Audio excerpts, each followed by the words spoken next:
கர்த்தருடைய நாமத்துக்கு மகிமை உண்டாவதாக. கர்த்தர் நல்லவர். மீண்டுமாக ஆண்டவர் இந்த வருடத்தை தந்ததுக்காக ஆண்டவருக்கு நன்றி செலுத்துகிறோம். ஆண்டவராய் இயேசு கிறிஸ்து எப்படி இந்த உலகத்திலே நமக்காக வந்தார், எப்படியாக இருக்கிறார் என்பதான ஒரு சிறப்பான ஒரு பாடல்.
ஆண்டவராகிய இயேசு கிறிஸ்துவின் நாமத்தினாலே உங்கள் அனைவருக்கும் அன்பான கிறிஸ்துமஸ் நல்வாழ்த்துக்கள். Happy Christmas. God bless you. கர்த்தர் உங்களை ஆசீர்வதிப்பாராக. சரி, ஒரு நல்ல ஒரு நேரத்தில் நாம் கூடி வந்திருக்கிறோம். பொதுவா வருஷத்துல ஒரு முறை தான் இந்த நேரத்துல நம்ம ஆலயத்துக்குள்ள வரோம். இந்த நேரத்துல இல்லைன்னா நேரம் என்ன பண்ணிருப்போம், நல்லா தூங்கிட்டு இருப்போம் இல்ல.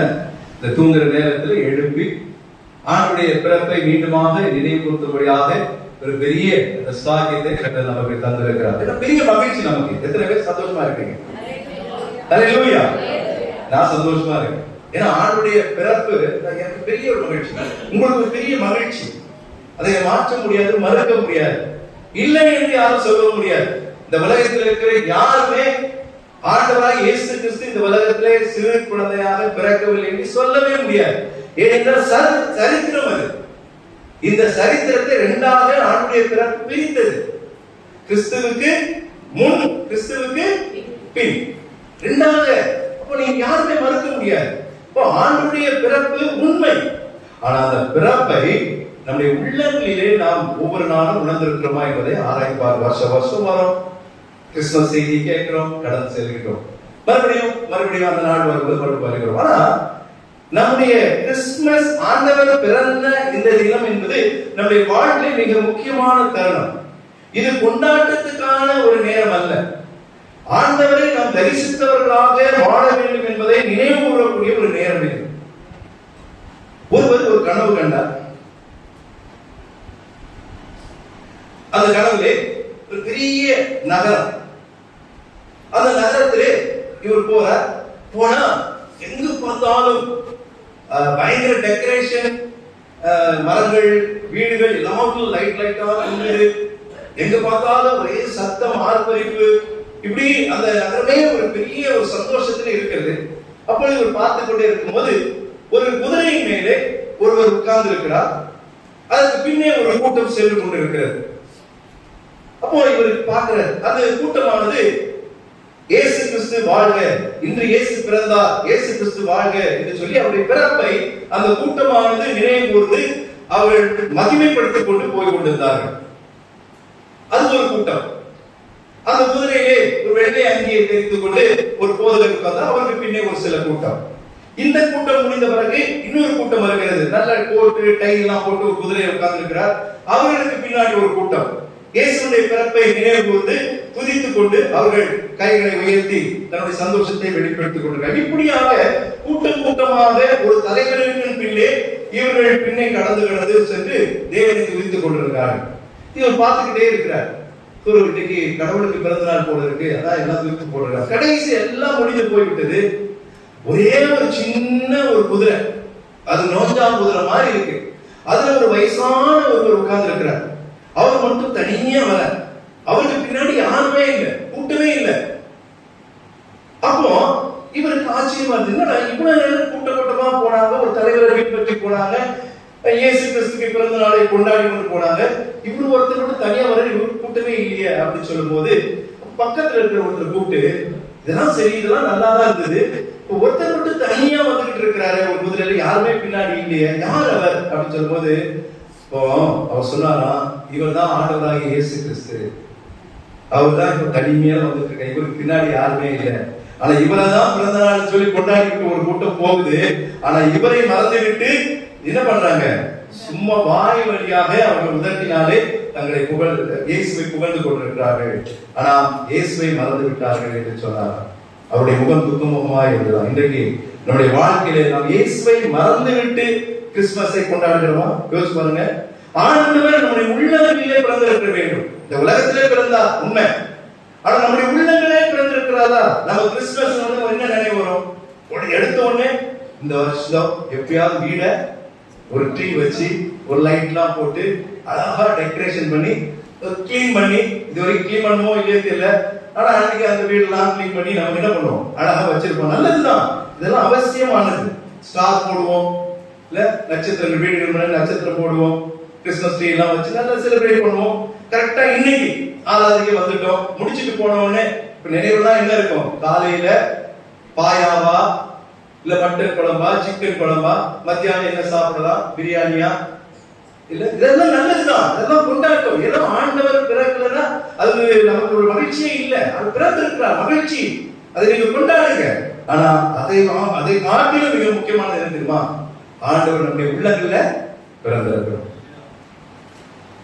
என்னுடைய உள்ளங்களில் ஆண்டவர் இருக்கிறார். நீங்க பார்க்கணும், ஆண்டவரே இந்த கிறிஸ்துமஸ்க்கு வருஷம் வர, ஆராதனையில வர, செய்தியை கேட்கிறேன், உங்களை நாங்கள் துதித்து பாடுகிறேன், உங்களுடைய காரியங்கள் தான் நினைவு கூறுகிறேன். ஆனா இன்னும் நான் பழைய வாழ்க்கைக்குள்ளே நான் இருந்து கொண்டிருக்கிறேன். நான் யோசிச்சு பாருங்க, இல்ல இந்த உலகமெல்லாம் நமக்கு ஆதாயம் இருந்தால் கூட நம்முடைய ஜீவனை நஷ்டப்படுத்தினால் நமக்கு லாபம். அப்படிதான் வேதம் சொல்லு. ஒரு நிமிஷம் கண்களை மூடுவோம். ஒரு நிமிஷம் கண்களை மூடி நாம் ஜெபித்து விட்டு நாம் செய்திக்குள்ளே கடந்து போவோம். ஒரு பாடலை நாம் சேர்ந்து பாடுவோம். தெரிந்தவர்கள் என்னோடு சேர்ந்து பாடலாம். உலகமெல்லாம் எனக்கு ஆதாயம், என வாழ்ந்தவள் மகிழ்ந்ததில்லை, ஆன்மாவே எனக்கு ஆதாயம், என வாழ்ந்தால் கவலை. இந்த பாடலை நாம் பாடுவோம். இந்த பாடல் பாடுகின்றவர்கள் நாம் கர்த்தருடைய வார்த்தைக்குள்ளே கடந்து போவோம்.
அவரை அன்பரீசையா உலகமெல்லாம் எனக்காதாயம், என வாழ்ந்தவர் மகிழ்வதில்லை, ஆன்மாவே எனக்காதாயம், என வாழ்ந்தால் கவலை இல்லை.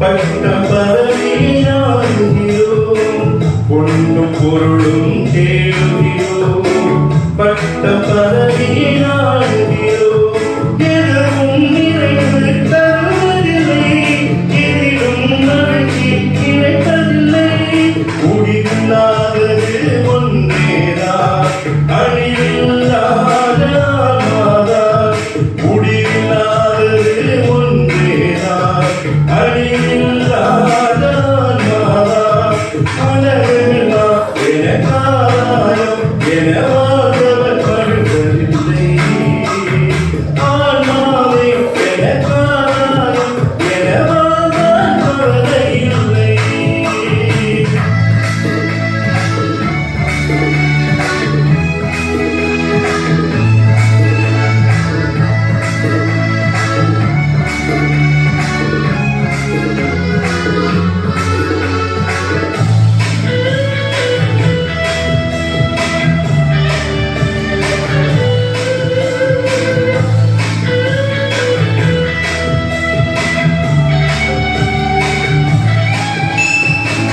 அறிவத்திரனும் அமைவதில்லை, உறவும் நட்பும் தொடர்வதில்லை, அறிவத்திரனும் அமைவதில்லை, உறவும் நட்பும் தொடர்வதில்லை, தேடும் எதுவும் கிடைப்பதில்லை, கிடைக்கும் பலரும் கிடைப்பதில்லை, முடிவில்லாதது ஒன்றேதான், அழிவில்லாத ஆன்மாதான், முடிவில்லாதது ஒன்றேதான், அழிவில்லாத ஆன்மாதான், உலகமெல்லாம் எனக்காதாயம், என வாழ்ந்தவர் மகிழ்வதில்லை, ஆன்மாவே எனக்காதாயம், என வாழ்ந்தால் கவலை இல்லை.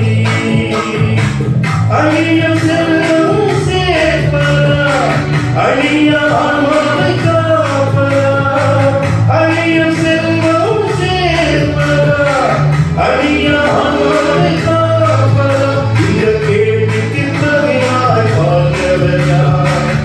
அவரை அன்பரேசையா உலகமெல்லாம் எனக்காயும் என வாழ்வது பழுதவில்லை ஆத்மாவே எனக்காயும் என வாழ்வது இல்லை. அல்லேலூயா. ஜெபம் செய்வோம். ஆமாண்டவரே, சற்று நேரம் உடைய வார்த்தையை தியானிக்கும் போது இந்த வார்த்தை மூலமாக என்னோடு பேசும், எங்களோடு பேசும். இயேசு மூலம் கேட்கிறோம் அன்புள்ள பிதாவே, ஆமென். அல்லேலூயா, அல்லேலூயா. ஆண்டவர் நம்முடைய உள்ளங்களிலே பிறந்திருக்க வேண்டும்.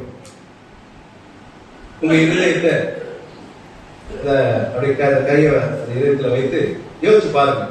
என்னுடைய உள்ளங்களிலே ஆண்டவர் பிறந்திருக்கிறார். அப்படி பிறந்திருந்தால் நாம் ஆண்டவர் இயேசு கிறிஸ்துவை போல வாழும். ஆனால் நம்முடைய வாழ்க்கை இன்னும் மாறவில்லை. இந்த உலகத்தில் எல்லாத்தையும் தேடுகிறோம், எல்லாத்தையும் ஓடுகிறோம், எல்லாத்தையும் நாடுகிறோம், தேவைகள் தான். ஆனா ஆன்மாவை நாம் இழந்து விடுவோம். ஆனால் உண்மையாகவே நாம் பரிதவிக்கக்கூடியவர்களாக இருப்போம்.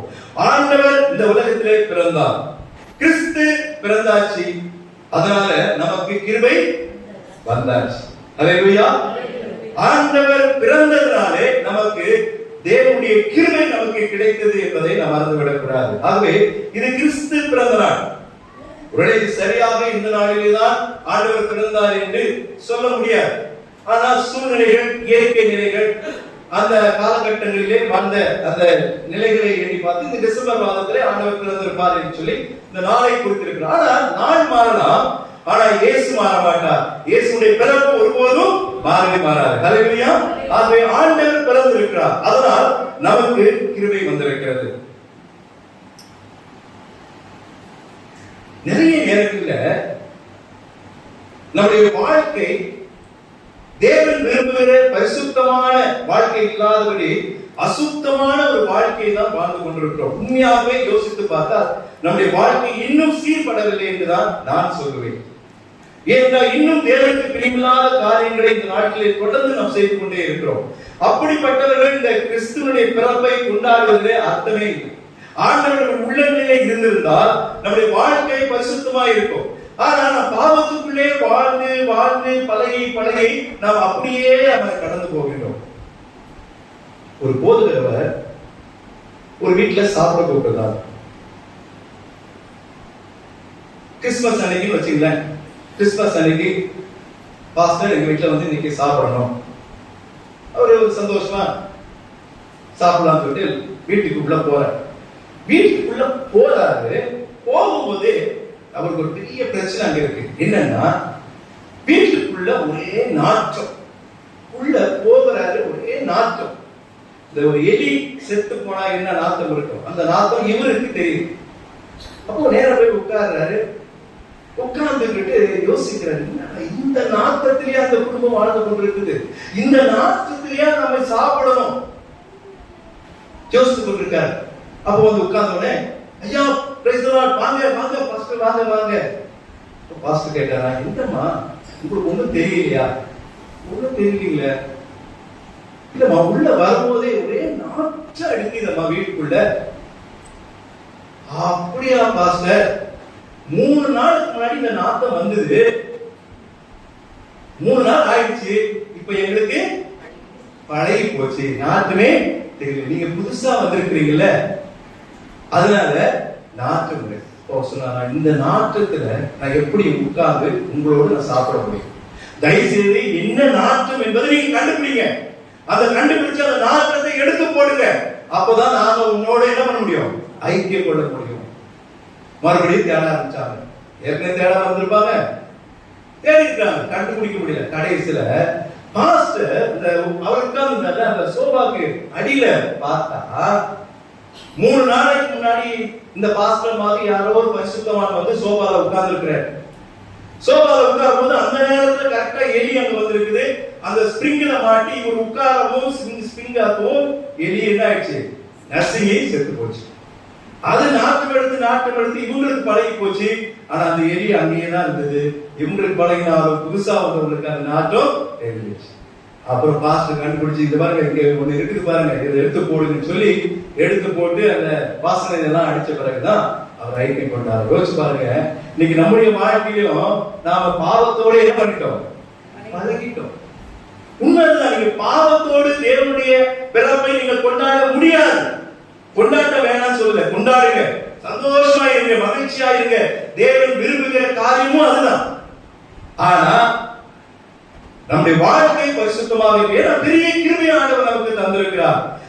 ஆண்டவராக இயேசு கிறிஸ்து பிறந்ததினாலே நமக்கு கிருபை கிடைத்தது என்பதை நாம் உணர்ந்து கொள்ள வேண்டும். சரி, வாசிக்க கேட்ட லூக்கா சுவிசேஷம் 2ஆம் அதிகாரத்திலிருந்து ஒரு சில காரியங்கள் என்னென்ன கிருபை நமக்கு கிடைத்தது என்பதை நாம் பார்க்க போகிறோம். முதலாவதாக லூக்கா சுவிசேஷம் 2ஆம் அதிகாரம் 9ஆம் வசனத்தை வாசிங்க. லூக்கா 2:9. அவ்வேளையில் கர்த்தருடைய தூதன் அவர்களிடத்தில் வந்து நின்றான்.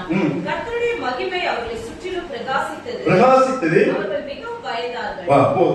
முதலாவது இங்கே யார் பயந்தார்கள்? சொல்லுங்களேன். மேய்ப்பர்கள் பயந்தார்கள். ஏன் பயந்தார்கள்? என்ன நடந்ததுங்க? திடீர்னு ஒரு ஒளி, திடீர்னு கர்த்தருடைய தூதன் வந்தா எப்படி இருக்கும்? பயப்படுவோமா பயப்பட மாட்டோமா? கண்டிப்பா பயப்படுவோம். பயந்தார்கள்.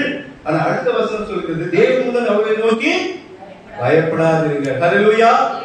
முதல் கிருபை நமக்கு என்ன தெரியுமா? நம்முடைய பயத்தை ஆண்டவர் போக்கிவிட்டார். நம்முடைய வாழ்க்கையில் இருக்கிற சஞ்சலங்கள் இந்த ஆண்டவருடைய பிறப்பினாலே நம்மை விட்டு கடந்து போகும். யாருக்குங்க சஞ்சலம் இல்லை? யாருக்கு உபத்திரம் இல்லை? யாருக்கு பிரச்சனை இல்லை? யாருக்கு பயம் இல்லை? எல்லாத்துக்கும் பயப்படுறோம், எல்லாத்துக்கும் சஞ்சலம் வருது. ஆனா இந்த உலகத்தில் இருக்கிற வரைக்கும் அவைகள் உண்டுதான். ஆனா ஆண்டவருடைய பிறப்பின் மூலமாக நமக்கு கிடைத்த பெரிய கிருபை, முதல் கிருபை தெரியுமா? நம்முடைய வாழ்க்கையில் இருக்கிற சஞ்சலங்கள் தேவனுடைய பிறப்பினாலே கடந்து போகிறது. ஹல்லேலூயா.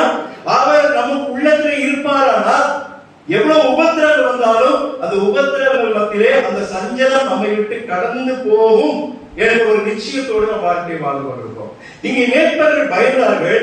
தேவதூதன் அவர்களை நோக்கி நீங்கள் பயப்படாதீர்கள், இதோ எல்லா ஜனத்துக்கும் மிகுந்த சந்தோஷத்தை உண்டாக்கும் நற்செய்தி உங்களுக்கு அறிவிக்கிறேன் என்று சொல்கிறார். பயத்தை அங்கே போக்குறதை பார்க்கிறோம். ஆனால் இயேசு கிறிஸ்து பிறப்பின் மாத்திரம் அல்லங்க, அவருடைய வாழ்க்கையே மற்றவருடைய பயத்தை போக்குகிறவராகவே இருந்தார் என்று வேதத்தில் வாசிக்கிறோம்.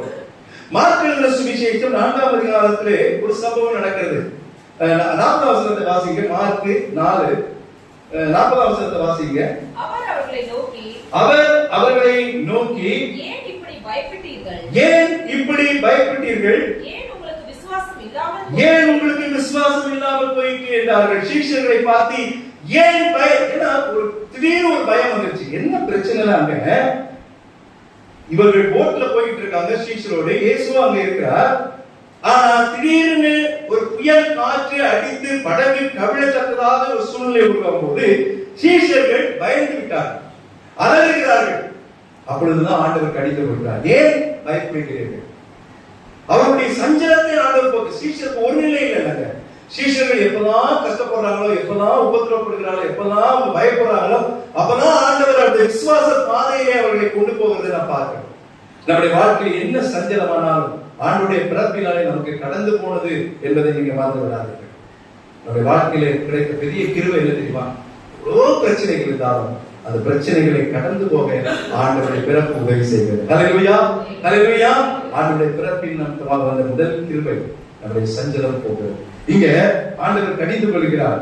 என்ன சொல்றாரு? இறையாதே, அமைதியாக இருந்தார். அப்பொழுது காற்று நின்று போய் மிகுந்த அமைதி உண்டாயிட்டு அவர் அவரை நோக்கி ஏன் இப்படி பயப்பட்டீர்கள்? ஏன் உங்களுக்கு விசுவாசம் இல்லாமல் போயிட்டு என்றார். சில நேரத்துல நம்முடைய வாழ்க்கையில உபத்திரம் வரும்போது நம்ம பயப்படுகிறோம். இந்த காரியம் நமக்கு எப்படி முடியும்? ஆண்டவர் நம்முடைய உள்ளங்களிலே இருந்தால் நீங்க எதை குறித்து பயப்பட மாட்டேன். ஏன்னா ஆண்டவர் வேதத்துல அநேக முறை, அது 366 முறை என்று சொல்லுகிறார்கள். அது எந்த அளவுக்கு அது சரி என்று எனக்கு தெரியவில்லை. ஏன்னா யாரும் அதை நிரூபிக்கல. ஆனாலும் பயப்படாதே, பயப்படாதே, பயப்படாதீர்கள் என்று சொல்லி ஆண்டவர் நம்முடைய சஞ்சலத்தை அவர் நீக்கிக் கொண்டே இருக்கிறார். ஆக இந்த நாளிலே முதல் கிருபை நம்முடைய சஞ்சலம் போயாச்சு என்பதை நீங்கள் விசுவாசி. ஆண்டவருடைய பிறப்பை நீங்கள் உள்ளங்களை தரிசித்திருப்பீர்களால் உங்களுடைய சஞ்சலங்கள் உங்களை விட்டு கடந்து போகும் என்பதை நீங்க மறந்து விடக்கூடாது. இரண்டாவது கிடைத்த ஒரு கிருபை என்ன தெரியுமா? சந்தோஷம் வந்தாச்சு. சஞ்சலம் போயாச்சு. சஞ்சலம் போயிடுச்சுன்னா நமக்கு என்ன கிடைக்கும்? சந்தோஷம் வரும் இல்ல? சந்தோஷம் வேணுமா? சமாதானம் வேணுமா? நல்ல பாட்டு இல்ல? சந்தோஷம் கிடைச்சாச்சு உங்களுக்கு. இங்க என்ன வாசிக்கிறோம்? அதே லூக்கா சுவிசேஷம் 2ஆம் அதிகாரம் 10ஆம் வசனத்தை மீண்டும் வாசிங்க. தேவதூதன் அவர்களை நோக்கி பயப்படாதீர்கள், இதோ மிகுந்த சந்தோஷத்தை உண்டாக்கும் எது நற்செய்தி? இயேசு கிறிஸ்து பெத்லகேம் ஊரிலே பிறந்திருக்கிறார். எதற்காக பிறந்திருக்கிறார்? பாவிகளை ரட்சிக்கும்படியாக ஆண்டவர் இயேசு கிறிஸ்து பிறந்திருக்கிறார். இதை காட்டிலும் ஒரு சந்தோஷமான செய்தி வேணுமாங்க? இந்த உலகத்திலே எது சந்தோஷமான செய்தினா, ஆண்டவர் பிறந்தார் என்று நமக்கு முதலாக அறிவிக்கப்பட்டதுல, அதுதாங்க பெரிய மகிழ்ச்சியான சந்தோஷமான செய்தி. ஹல்லேலூயா. உடனே நீங்க பரீட்சையில பாஸ் ஆயிருக்கலாம், என்ன பெரிய ரிசல்ட் வந்திருக்கலாம், என்னென்னமோ செய்தியை நீங்க கேட்டுக்கலாம். ஆனா எல்லா செய்தியை காட்டிலும் ஆண்டவர் நமக்காக பிறந்திருக்கிறார், நம்மை ரட்சிக்கும்படியாக பிறந்திருக்கிறார், அவர் ரட்சகர் என்ற அந்த ஒரு செய்தி நம்முடைய வாழ்க்கையில நமக்கு பெரிய சந்தோஷத்தை கொடுக்கிறதை நம்ம பார்க்கிறோம். ஆண்டவர் நம்முடைய உள்ளத்துல இருந்தா என்ன இருக்கும்? சந்தோஷம். இந்த வருஷத்தை முடிக்க போவது ரொம்ப துக்கமான காரியங்கள் நம்முடைய வாழ்க்கையில் நடந்திருக்கலாம். இழப்பு நடந்திருக்கலாம், வியாதிகள் வந்திருக்கலாம், பற்றாக்குறைகள் வந்திருக்கலாம், இல்ல பிரச்சனைகள் வந்திருக்கலாம், இல்ல குடும்பங்களிலே சூழ்நிலையில் எதிராக இருந்திருக்கலாம், இல்ல தேவைகள் சந்திக்கப்படாமல் இருந்திருக்கலாம். எவ்வளவு துக்கமான காரியங்கள் நம்முடைய வாழ்வை தொடர்ந்து கொண்டிருந்தாலும் ஆண்டவர் நம்முடைய உள்ளத்திலே இருப்பாரானால், அந்த நாளிலே ஆண்டவர் கொடுத்த அந்த சந்தோஷம் நம்முடைய வாழ்க்கையிலே நம்முடைய குடும்பத்துக்கும் ஆண்டவர் சந்தோஷத்தை தருவார். ஹல்லேலூயா. நம்முடைய வாழ்க்கையில ஒரு சந்தோஷத்தை தருவதுதான ஆண்டவர் நமக்கு தந்த பெரிய கிருபை. சந்தோஷமா இருக்கீங்களா? சந்தோஷமா இருக்கலாம். மீண்டும் ஒரு அல்லேலூயா சொல்லுங்க. ஹல்லேலூயா. தூக்கல வரலையே, தூக்கல வரல, தூங்கல, வீட்டுல போய் தூங்குங்க. சந்தோஷம் கிடைச்சது, எனக்கு கிடைச்சதுங்க. எனக்கு இதை ஏன்னா ஆண்டவரை நாம் ஏற்றுக்கொள்ளும் போது கிடைக்கக்கூடிய ஒரு பெரிய மகிழ்ச்சி, ஒரு சந்தோஷம், அது அவரை விட்டு விட்டா அது நமக்கு கிடைக்கவே கிடைக்காது. அந்த சந்தோஷத்தை இங்கே மேய்ப்பர்கள் மாத்திரமல்ல, தேவனை குறித்து அவருடைய பிறப்பை குறித்து அறிந்த அனைவருமே அவர்கள் சந்தோஷம் அடைந்தார்கள் என்று வேதத்திலே வாசிக்கிறோம். சகை என்ற ஒரு மனிதர் இருந்தார். உங்களுக்கு தெரியும், லூக்கா சுவிசேஷம் 19ஆம் அதிகாரத்தில் வருகிறது. சகை ஒரு பாவி. அவன் ஆண்டவரை தன்னுடைய உள்ளத்திலே அவன் ரசிக்காதவனாக, ருசிக்காதவனாக, ஏற்றுக்கொள்ளாதவனாக இருக்கிறான். ஆனா இயேசு கிறிஸ்துவை குறித்து அறிகிறான். எப்படியாவது அவரை பார்க்க வேண்டும் என்று சொல்லி ஆசைப்படுகிறான். உடனே ஒரு மரத்தின் மேலே ஏறி இயேசு அந்த வழியா வரும்போது நான் பார்த்து விட வேண்டும் என்று எண்ணத்தோடு நிற்கிறான். எவ்வளவு பணம் அவனிடத்தில் இருக்கிறது, ஆனா அவன் என்ன இல்லை தெரியுமா? சந்தோஷம் இல்லை. பணம் சந்தோஷத்தை கொடுக்கவே கொடுக்காதுங்க. நீங்க நிறைய யோசிங்க, நல்லா யோசிங்க. நீங்க நினைப்பீங்க எவ்வளவு பணக்காரங்க நல்ல சந்தோஷமா வாழ்றாங்க. நமக்கு இருக்கிற அந்த மகிழ்ச்சி, சந்தோஷம் எவ்வளவு பெரிய பணத்தை உடையவர்களுக்கும் இருக்கவே இருக்காது. ஹல்லேலூயா. படுத்தா நம்ம தூங்குறோம், அவங்களுக்கு தான் தூக்கம் வர. ஆனா பணம் தேவைதான். இந்த சகையும் அந்த நிலைதான். நிறைய பணம் சேர்த்து வச்சான், தப்பு தப்பா நடந்தான், வட்டியா வாங்கினான், சேர்த்து வச்சிருக்கிறான். ஆனாலும் அவனுக்கு ஒரு ஆசை, எப்படியாவது ஆண்டவரை பார்த்து விட வேண்டும். அவர் பேர் தெரியாது இயேசு. ஆனா இயேசு என்ன கூப்பிட்டாரு? சகைவே நீ இறங்குவான். என் பேரு என்னுடைய குடும்பத்துல நிறைய பேருக்கு தெரியாதுங்க. ஆனா என் பேரு ஒருத்தருக்கு கண்டிப்பா தெரியும். யாருக்கு? ஆண்டவராகிய இயேசு கிறிஸ்து. உங்க பேர் எல்லாமே எனக்கு இங்க உட்கார்ந்து இருக்கிற ஒரு சில பேர் கூட தெரியாம இருக்கலாம். ஓரளவு தெரியும், ஆனா தெரியாம கூட இருக்கலாம். ஆனா ஏசப்பாவுக்கு உங்க பேரு தெரியும். சகைவை தெரியாம இருக்குமா? சகைவே நீ இறங்கிவான். வேதம் சொல்கிறது. 6ஆம் வசனத்தை வாசிங்களேன். 19:6. சீக்கிரமா இறங்கி எப்படி வந்தா?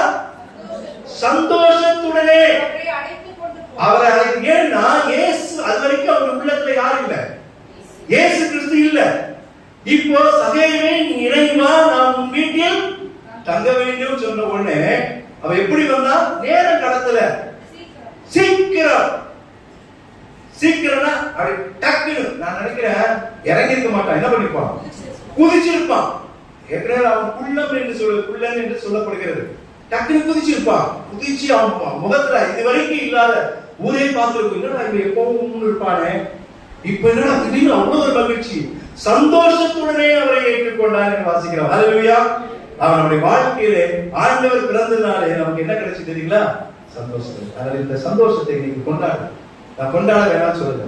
ஆனா ஆண்டவருடைய பிறப்பு உங்களுடைய உள்ளங்களில், ஆண்டவருடைய உள்ளங்களில் பிறந்திருக்கும் போதுதான் அந்த சந்தோஷம், அதுதான் மகிழ்ச்சி. ஆகவே அந்த ஒரு சந்தோஷத்தை அனுபவித்த மக்களாக இந்த இடத்தை விட்டு நீங்கள் கடந்து போக கர்த்தர் உதவி செய்வாராக.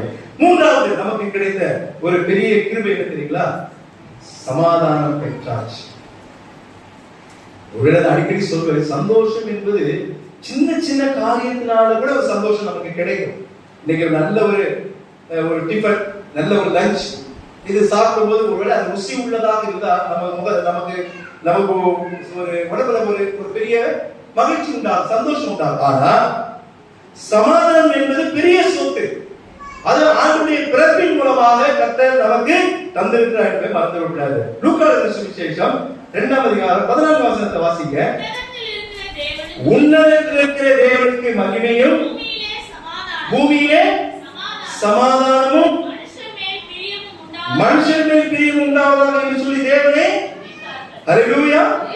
இங்கே ஆண்டவருடைய பிறப்பினாலே நமக்கு கிடைத்தது என்னது? மூன்றாவது சமாதானம்.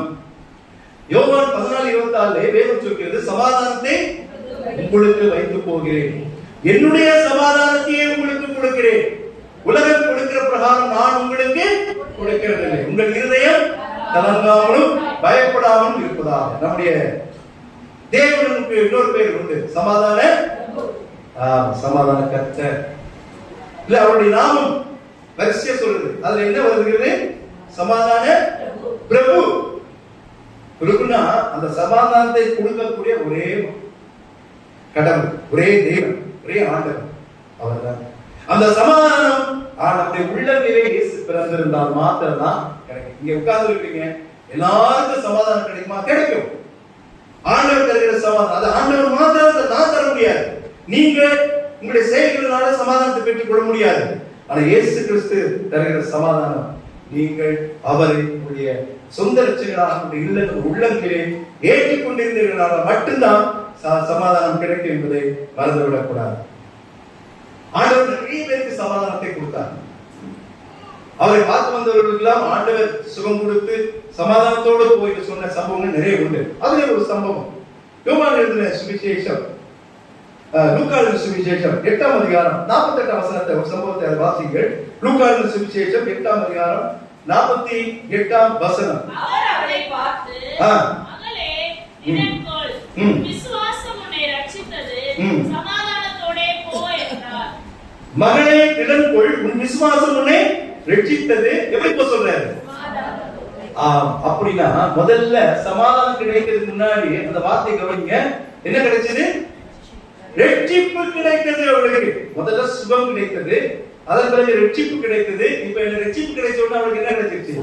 சமாதானம் கிடைச்சிருச்சு. ஹல்லேலூயா. ஆண்டவருடைய உள்ளங்களிலே பிறந்ததுனாலே ரட்சிப்பு வந்தது. அந்த ரட்சிப்பு வந்ததுனாலே இப்பொழுது நமக்கு சமாதானம் கிடைத்தாச்சு, சமாதானம் பெற்றாச்சு. ஹல்லேலூயா, ஹல்லேலூயா. இந்த சம்பவம் உங்களுக்கு தெரியும். 12 வருஷம் வேறுபாடு உள்ள ஒரு ஸ்திரீ. அவருடைய வாழ்க்கையிலே எவ்வளவு பெரிய பணக்காரி தான், நிறைய பணம் உடையவள். ஏன்னா தன்னுடைய சொத்தை எல்லாம் தன்னுடைய சுகத்துக்காக அவ எவ்வளவோ செலவு பண்ணிட்டார். கடைசியில எல்லாம் ஒண்ணும் முடியல. அப்பொழுது அந்த வகையான இயேசு கிறிஸ்து வருகிறார் என்று கேள்விப்பட்ட போது எப்படியாவது அவரோட முடியல. ஏன்னா இவர் ரொம்ப ஆல்ரெடி வீக், அவளால நகரப்பட முடியாது. ஆனாலும் எப்படியாவது அவர் தொட்டுவிட வேண்டும் என்று சொல்லி யோசித்துக் கொண்டிருக்கும் போது அவர் அணிந்திருந்த சாயுடைய அந்த ஓரம் அப்படியே காத்துல பார்த்த போது இவன் நம்பிக்கையோடு விசுவாசத்தோடு போய் அதை என்ன பண்றான்? கொடுக்கின்றான். அப்பொழுதுதான் ஆண்டவர் கேட்கிறார், என்னை தொட்டது யார் என்று கேட்கிறார். அப்ப சீஷர் சொல்றாரு, என்ன ஆண்டவரே, என்ன இயேசுப்பா இப்படி பேசுறீங்களே? இவ்வளவு பேர் கூடி இருக்கிறாங்க, உங்களை தொட்டது யார்? எல்லாம் தான் தொட்டிட்டு இருக்காங்க. இல்ல இல்ல இல்ல, என்னிடத்துல என்ன புறப்பட்டது? வல்லமை புறப்பட்டது. அப்பொழுது அங்க இருந்த அந்த 40 வருஷத்துல அப்பொழுது அந்த ஸ்திரீ தான் மறைந்திருக்கவில்லை என்று கண்டு நடுங்கி வந்து அவர் முன்பாக விழுந்து தான் அவரை தொட்ட காரணத்தையும் உடனே தான் சொஸ்தமானது எல்லா ஜனங்களுக்கு முன்பாக அவருக்கு அறிவித்தாட்டு வாசிக்கிறோம். அவர் கேட்டாரு, கேட்கறதுக்கு முன்னாடி என்ன அனுப்பிச்சிட்டாரு? வல்லமைய அனுப்பிச்சிட்டாரு. தொட்ட உடனே சுகம். 12 வருஷம் தலையில பார்த்தா ஒண்ணும் முடியல, சுகமே கிடைக்கல. ஆனா ஆண்டவருடைய வஸ்திரத்தை தொட்ட மாத்திரத்துல என்ன கிடைச்சது? சுகம் கிடைத்தது. சுகம் கிடைத்த உடனே ரட்சிப்பு கிடைத்தது. ரட்சிப்பு கிடைத்த உடனே அவருடைய வாழ்விலே யாருக்கும் கிடைக்காத அரிய பொக்கிஷமான சமாதானத்தை கர்த்தர் அவருக்கு தந்தார். சமாதானத்தோட இந்த வார்த்தையை ஆண்டவரை சொல்கிறார். சமாதானத்தை தேவ சமாதானத்தோடு போய் பாருங்க. ஆனா எல்லாருக்கும் கிடைச்சாரு. ஆண்டவர் உள்ளங்கள பிறந்தவர், வீடுகளை பிறந்திருக்கிறார். குடி வைத்து கொண்டாடுறோம். இயேசு குழந்தையா இருப்பாரு, நல்லதுதான் அதெல்லாம். ஆனா உங்களுடைய உள்ளங்களிலே, நான் அடிக்கடி சொல்றேன், இல்லங்களிலும் பிறக்க வேண்டும், உள்ளங்களிலும் பிறக்க வேண்டும். சிலர் வீட்டுல இல்லங்களில மட்டும் பிறந்திருக்கும், உள்ளங்களிலே இயேசு இருக்க மாட்டார். கிறிஸ்து பிறந்தாச்சுன்னா நமக்கு கிருபைகள் வந்தாச்சுன்னு அர்த்தம். அந்த கிருபையெல்லாம் அனுபவிக்கணுங்க. முதல்ல நம்முடைய சஞ்சலம் போயாச்சு, இரண்டாவது சந்தோஷம் வந்தாச்சு, மூணாவது சமாதானம் பெற்றாச்சு. கடைசியாக ஒரு காரியத்தை சொல்லி முடிக்கின்றேன். லூக்காவின் சுவிசேஷம் 2ஆம் அதிகாரம் 15ஆம் வசனத்தை வாசிங்க. தேவதூதர்கள் அவர்களை விட்டு போதுங்க, அவ்வளவுதான். எனக்கு வேண்டி வந்தாங்க. எங்க போனாங்க? பரலோகம் போனாங்க. அவர்கள் பரலோகம் போனாங்கன்னா அவருக்கு பின்னாடி நம்ம எங்க போறோம்? பரலோகத்துக்கு போக போறோம். நமக்கு 4வது கிருபை, ஒரு ஆண்டவர் பெரிய வெகுமதியை கொடுத்திருக்கிறார், சன்மானத்தை கொடுத்திருக்கிறார். என்ன சன்மானம் தெரியுமா? பரலோகம் என்கிற சன்மானம். ஹல்லேலூயா. ஆண்டவர் உள்ளங்களை பிறந்திருந்தால் இந்த 3 கிருபைகளை காட்டிலும் மேலான ஒரு கிருபை என்ன தெரியுமா? எங்க போவீங்க? பரலோகம் போவீங்க. ஹல்லேலூயா. இந்த உலகத்திலே கோடான கோடி மக்கள் இருக்கிறாங்க. எத்தனை பேர் பரலோகம் போவாங்க நினைக்கிறீங்க? ரொம்ப கம்மி தான். நீங்க நினைக்கிறபடி கூட்டமா தான் போகாது. 2 வாசல், இடுக்கமான வாசல், விசாலமான வாசல். இடுக்கமான வாசல்ல கொஞ்சம் கஷ்டம், ஆனா ஒரு கூட்டம் நிறைய போகும் நரகத்துக்கு. ஏன்னா அவங்க தான் இயேசுவை உள்ளத்துல அவர்கள் ஏற்றுக்கொள்ளார்கள். நம்ம அப்படி கிடையாது. இங்க உட்கார்ந்து ஒவ்வொருவரும் ஆண்டவரை நம்முடைய உள்ளங்களிலே ஏற்றுக்கொண்டிருக்கிறோம். அவருடைய ரட்சிப்பை நாம் அனுபவித்திருக்கிறோம். அவரை நாம் பிறந்த அந்த காரியத்தை நாம் மனதிலே ஏற்றுக் கொண்டிருக்கிறோம். அப்ப நமக்கு பரலோகம் என்கிற சன்மானத்தை ஆண்டவர் நமக்கு தந்திருக்கிறார் என்று வேதத்திலே வாசிக்கிறோம். தேவதூதர்கள் நற்செய்தியை அறிவித்து விட்டு பரலோகம் சென்றார்கள். அவர் மட்டும் போனார். இயேசு கிறிஸ்துவும் எங்க போனார்? பரலோகம் போனாரா இல்லையா? போனார். இல்ல, வேதம் சொல்கிறது. யோவான் 14:2 வாசிங்க. 14:2. என் பிதாவின் வீட்டில் அநேக வாசஸ்தலங்கள் உண்டு. நல்ல கவனிங்க. என் பிதாவினுடைய வீட்டில் எங்க? பரலோகத்துல அநேக வாசஸ்தலங்கள்னா வீடுகள் உண்டு. அப்படி இல்லாதிருந்தால் நான் உங்களுக்கு சொல்லி. அப்போ ஒரு காரியம் இயேசுடைய வார்த்தை மூலமாக நமக்கு புரிகிறது. இங்க வீடு இருக்குதோ இல்லையோ, இங்க வாடகை வீட்டுல இருக்கிறோமோ, வீடு கடைக்கிலையோ, குடிசையில இருக்கிறோமோ, யாருக்கிட்டயோ கஷ்டப்பட்டு ஏதோ ஒரு ஓனர் கிட்ட இருக்கிறோமோ, ஆனா நமக்கு ஒரு சொந்த வீடு யார் கட்டிட்டு இருக்கா? யார் கட்டிட்டு இருக்கா? ஆண்டவர் இயேசு கிறிஸ்து எங்க கட்டிட்டு இருக்காரு? பரலோகத்தை கட்டிட்டு இருக்காருங்க. ஹல்லேலூயா. நீங்க தங்கம் அதை நினைச்சாலே கட்டிடுவாரு. ஆனா அவர் எப்படி கட்டுறாரு தெரியுமா? வீட தங்கத்திலே கட்டுறாரு. ஹல்லேலூயா. உங்களுக்கு தங்க வீடு வேணுமா? தங்க வீடு வேணுமா? தங்குறதுக்கு வீடு வேணுமா? எதுவா இருந்தாலும் ஆண்டவருடைய உள்ளங்களில் இருந்தா மட்டும்தான் உங்களுக்கு தங்குறதுக்கும் தங்க வீடு கிடைக்கும். நீங்க ஆண்டவருடைய உள்ளத்துல இல்லைன்னா இந்த சன்மானம் கிடைக்காது, இந்த பரலோகம் உங்களுக்கு கிடைக்காது. அநேக வாசஸ்தலங்கள் உண்டு. ஒரு ஸ்தலத்தை உங்களுக்காக ஆயத்தம் பண்ண போகிறேன். நான் போய் என்ன சொன்னாரு? நான் போய் பரலோகம் போய் உங்களுக்காக ஸ்தலத்தை ஆயத்தம் பண்ணின பின்பு நான் இருக்கிற இடத்திலே நீங்களும் இருக்கும்படி. எவ்வளவு இந்த நீங்க கலைஞர் சொல்லவா வேண்டாமா? ஹல்லேலூயா. எப்படி சொல்றார் பாருங்க ஆண்டவர், நான் இருக்கிற இடத்துல நீங்கள் இருக்கும்படி. ஹல்லேலூயா. எவ்வளவு அருமையான வார்த்தை பாருங்கல்ல. கர்த்தர் எவ்வளவு அருமையான ஆண்டவராய் நம்முடைய வாழ்க்கை இருக்கிறார்னா, அவரு நம்மள அவர் கூட வச்சுக்குவாரு. எப்படி? ஹல்லேலூயா. இல்ல, நமக்கு ரொம்ப பிடிச்சவங்களோடு நம்ம இருக்கிறோம்னா நமக்கு எவ்வளவு பெரிய மகிழ்ச்சி இல்ல? ஆண்டவர் சொல்றாரு, நான் உங்களோடு இருக்க முடியாது, உங்களை நான் என்ன பண்றேன்? என்னிடத்துல அப்படி தொடர்ந்து வாசிருங்க. மறுபடியும் வந்து உங்களை என்னிடத்தில் சேர்த்துக் கொள்வேன். போதுங்க. நானே வழியும் சத்தியம் ஜீவனமா இருக்கிறேன் என்று ஆண்டவர் சொல்லிட்டார். அப்போ ஒரு பெரிய சன்மானத்தை ஆண்டவர் நமக்கு அவருடைய பிறப்பின் மூலமாக நமக்கு தந்திருக்கிறார். பரலோகம் நான் அடிக்கடி சொல்றேன், இந்த உலகத்துல ரொம்ப கஷ்டங்க, வாழ்ந்து கொண்டிருக்கிறோம், வியாதி உண்டு, பிரச்சனை உண்டு, எல்லாம் உண்டு, அதன் மத்தியிலே கடந்து சென்று கொண்டிருக்கிறோம். ஆனா ஒருவேளை மரணம் நம்மை சந்திக்குமானா, இல்லைன்னா ஆண்டவர் அவர் சொல்வதுமாக மறுபடியும் வந்து விட்டார், நாம எங்க போவோம்? ரெண்டு வாழ்க்கிறாரு, ஒன்று பரலோகம், இல்லைன்னா ரெண்டு தான். இந்த ரெண்டுல எங்கேயும் நடுவுல எல்லாம் போய் தங்க முடியாது, நடுவுல எல்லாம் நிக்க முடியாது. ஒண்ணு ஸ்ட்ரைட்டா பரலோகம், இல்லைன்னா ஸ்ட்ரைட்டா ஆண்டவர் பிறப்பின் மூலமாக நமக்கு பெரிய பரலோகத்தை சன்மானமா கொடுத்துட்டார். சன்மானம் கிடைச்சாச்சு, உண்மைதான் தரப்போற இல்ல, கொடுத்துட்டார். ஆனா நீங்க வெற்றி கொள்ள வேண்டும். ஆனா நரகத்துக்கும் வழி உண்டு. இப்ப ஆண்டவரை நீங்க உண்மையாவே உங்களுடைய உள்ளங்கள் வார்த்தைகளை சொல்வதில்லை, கை குலுக்கி விட்டு போவதில்லை, டிஃபன் லஞ்ச் இதெல்லாம் சாப்பிட்டு கொண்டாடுவதில்லை. உங்களுடைய உள்ளங்களே இயேசு பிறந்திருக்கணும், அவர் ரட்சகராக உங்களுடைய உள்ளங்களே நீடித்திருக்க வேண்டும். ஒரு பரிசுத்த வாழ்வுக்கு நீங்கள் ஆயத்தப்பட வேண்டும். அதுதான் பிறப்பின் ரகசியம். அதனாலதான் ஆண்டவர் பிறந்தார், நம்மை ரட்சிக்கும்படியாக தான் ஆண்டவர் பிறந்தார். நம்முடைய வாழ்க்கையிலே ஆண்டவருடைய பிறப்பினுடைய உள்ளங்களிலே நீங்கள் ஏற்றிருக்கிறீர்களா? யோசிச்சு பாருங்க. எப்படி தெரியும்? உங்களுடைய வாழ்க்கையின் மூலமாக தான் நீங்க ஆராய்ச்சி பார்க்க முடியும். நான் தேவனுக்கு பிரியமாய் வாழ்ந்து கொண்டிருக்கிறேனா, இல்லை இன்னும் பழைய வாழ்க்கையே, அந்த பழைய நாட்டத்திலே நாம் பழகி போயே நாம் வாழ்ந்து கொண்டிருக்கிறோமா? யோசிச்சு பாருங்க. பெரிய சன்மானத்தை ஆண்டவர் தந்திருக்கிறார். நம் உள்ளத்தில் இயேசு இருக்கிறார். ஒரு கேள்வி, ஆண்டவரே என்னுடைய உள்ளத்திலே நீர் இருக்கிறீர், நீர் இருக்கிறீர் ஆண்டவரே. இந்த ஒரு நம்பிக்கையின் வார்த்தையினுடைய உள்ளங்களிலே வருமா? இயேசு கிறிஸ்து பிறந்தார். ஹல்லேலூயா. அது மாற்றி கற்றுக்கிறது. அதனாலே நமக்கு பெரிய கிருபைகள் கிடைத்தது, அதிலே மாற்றி கற்றுக்கிறார். ஆனா நம்முடைய உள்ளங்களிலே அவர் இருக்கிறார். யோசிச்சு பாருங்க. நம்முடைய வாழ்க்கையிலே அவர் தந்த கிருபை, நம்முடைய சஞ்சலங்கள் போயாச்சு, சந்தோஷம் வந்தாச்சு, சமாதானம் பெற்றாச்சு, சன்மானம் கிடைச்சாச்சு.